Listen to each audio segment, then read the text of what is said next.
Welcome to the intelligence stack. It sounds impressive, doesn't it? Kind of like something out of a spy movie. It really does. But today, we are going to peel back the layers on something that feels a bit like a magic trick in the software world.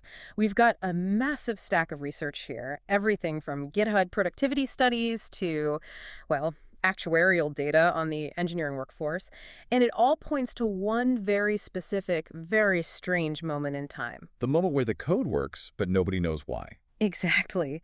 Let's start with a scenario that I think a lot of people are seeing right now. Picture this. You're a senior engineer, maybe a team lead, you're reviewing code, and a junior developer, someone, fresh out of school, maybe 2 months on the job, submits a pull request. And, okay, usually with a 2-month junior, you're bracing yourself. You're expecting, like, spaghetti code, bad variable names, the works. Right. But this time, it's beautiful. I'm talking about a complex Python script. It's using Asyncio perfectly for asynchronous execution, doing multiple things at once without blocking. It handles context managers with grace, automatically closing files and connections so nothing leaks. It even has this sophisticated pandas aggregation for data analysis that, honestly, I would probably have to Google to double-check the syntax for. So it's the dream employee, technical perfection. On the surface, yes. But here is the twist. That junior developer, they don't understand a single line of it. Not one. Because they didn't write it. They didn't write it. They tabbed through it. They opened up an AI tool like Cursor, or maybe they were using Devin, typed a prompt into an Anthropic model, let it just vomit out a solution, and hit accept. And in that moment, everyone feels great. That's the dopamine hit, right? Yeah. The junior feels like a productivity wizard.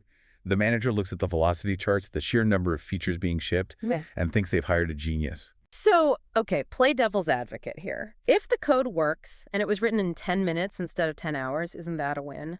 Why should I care if the junior understands the syntax if the product ships? Because it's not just a loss, it's a suicide pact. Okay, suicide pact feels a little dramatic for a code completion tool. You're saying that using a calculator makes you bad at math, basically. But we still have bridges that stay up. It's different than a calculator. I mean, what we are witnessing here isn't just a new tool making things faster.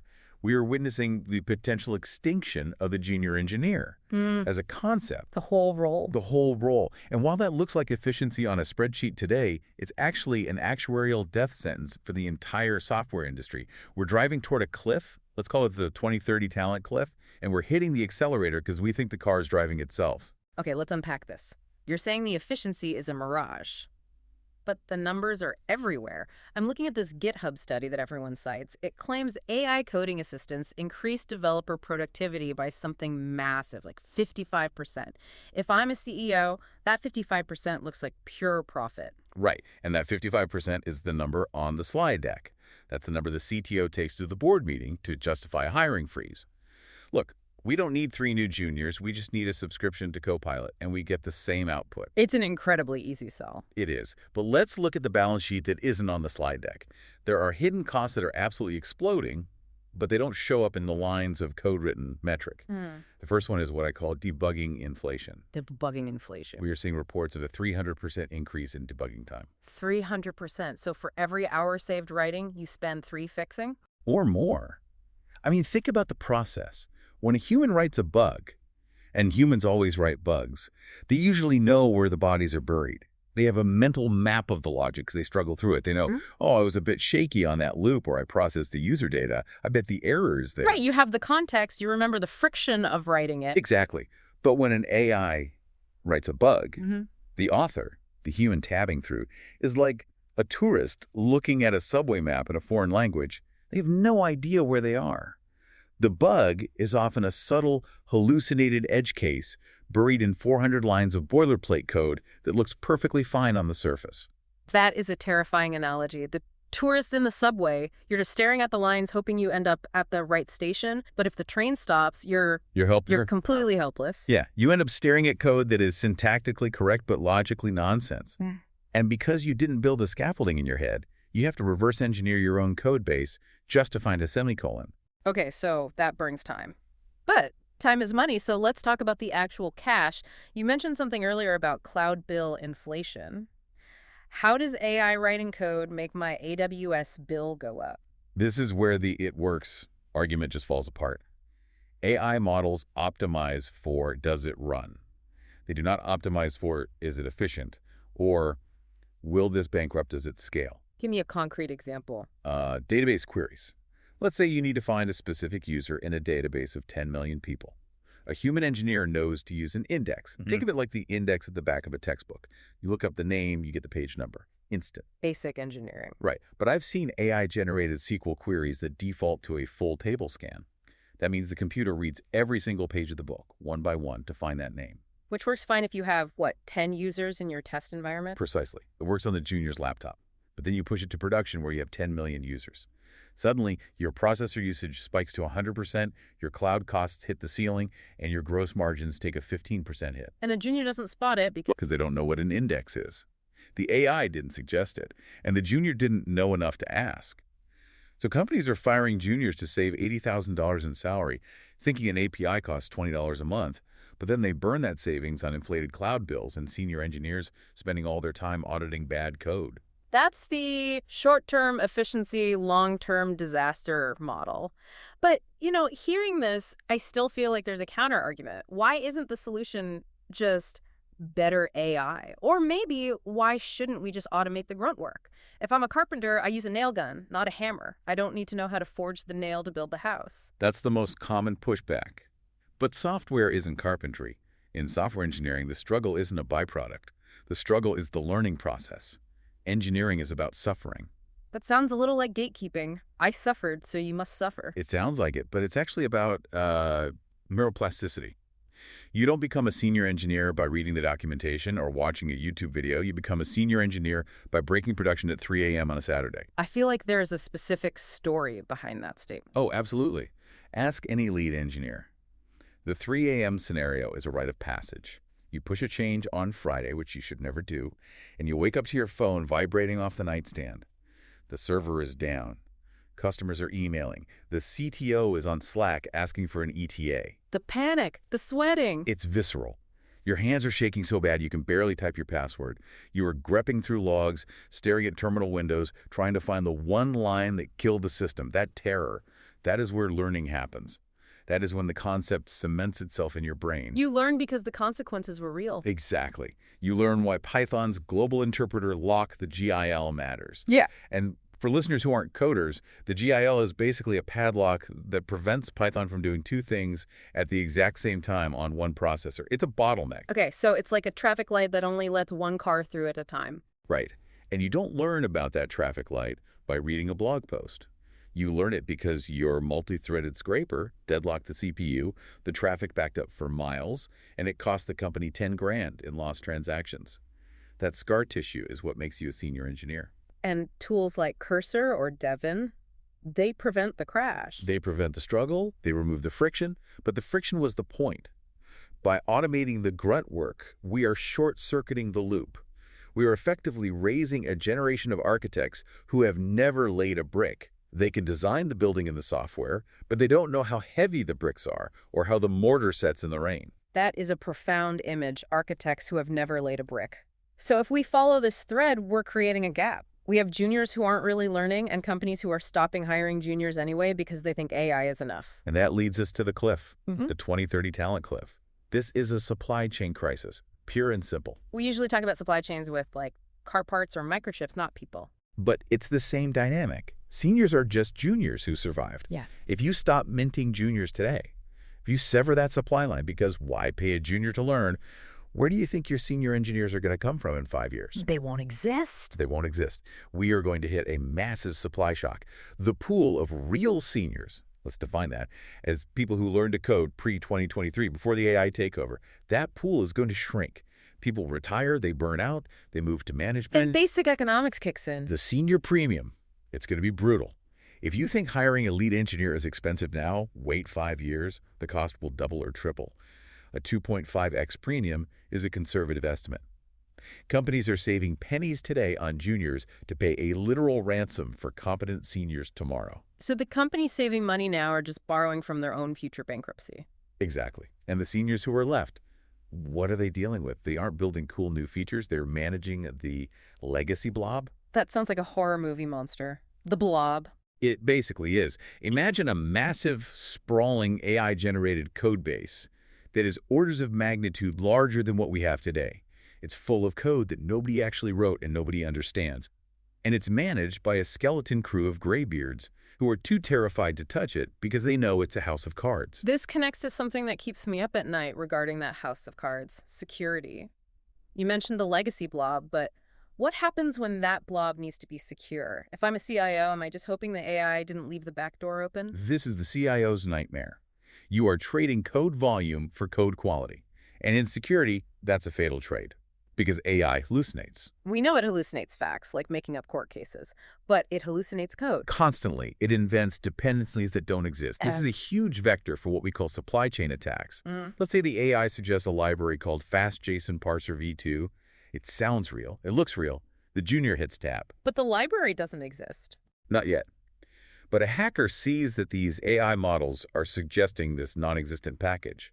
So the hacker creates it. They register FastJSON Parser v2 on the public registry, put malicious code inside it, and wait.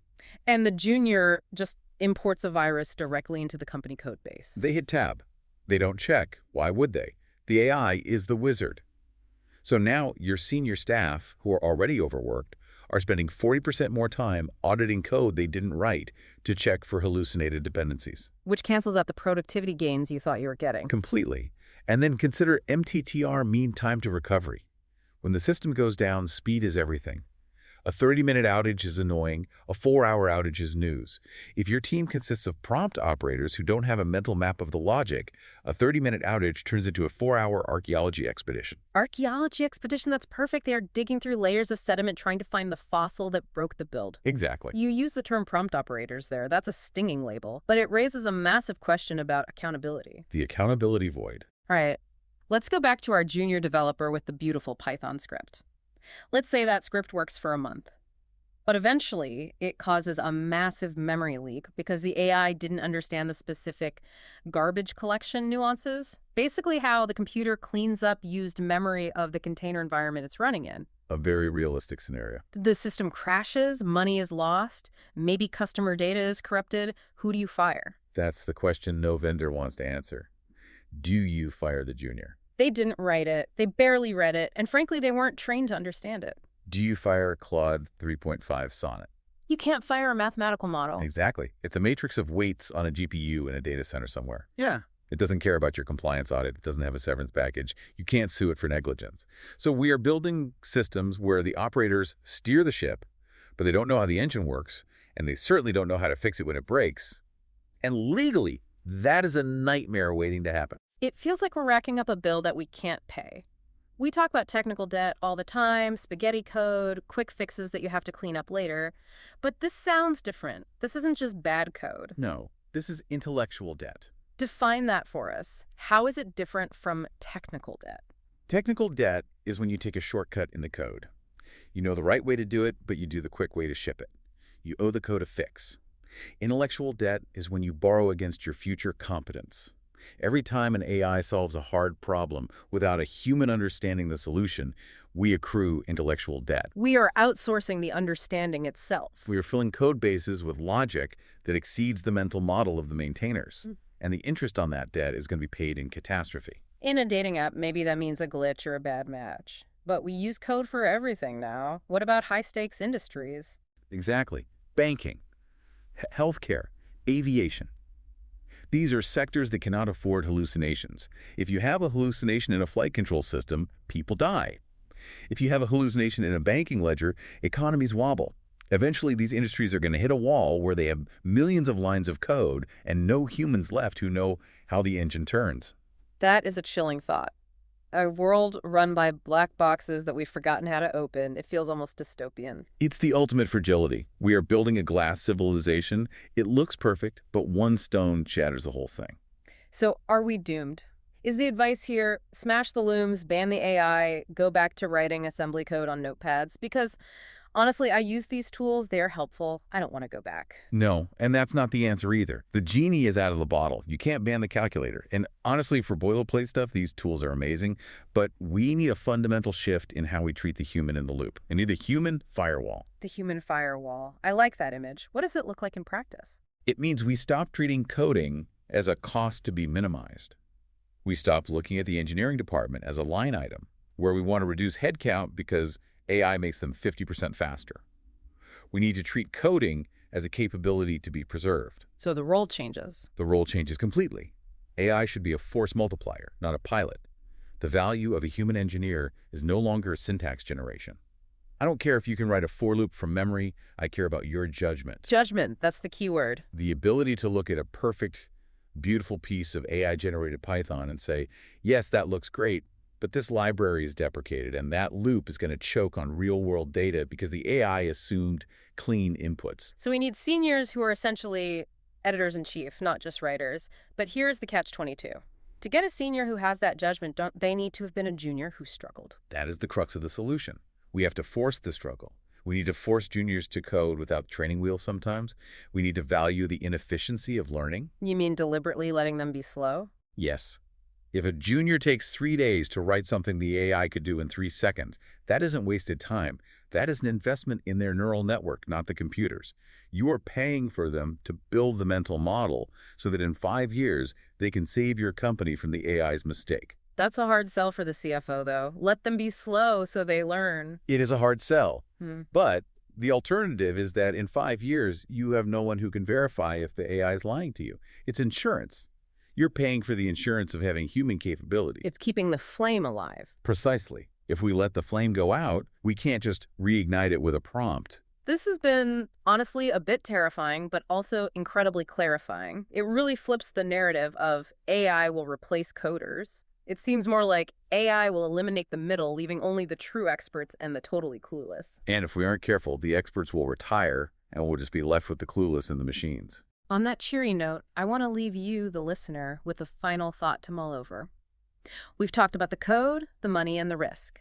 But ask yourself this. If we stop valuing the struggle of learning, if we bypass the hard parts because a machine can do it for us, are we actually building the future? Or are we simply automating our own obsolescence? That is the question. Thanks for diving in with us. We'll see you in the next step.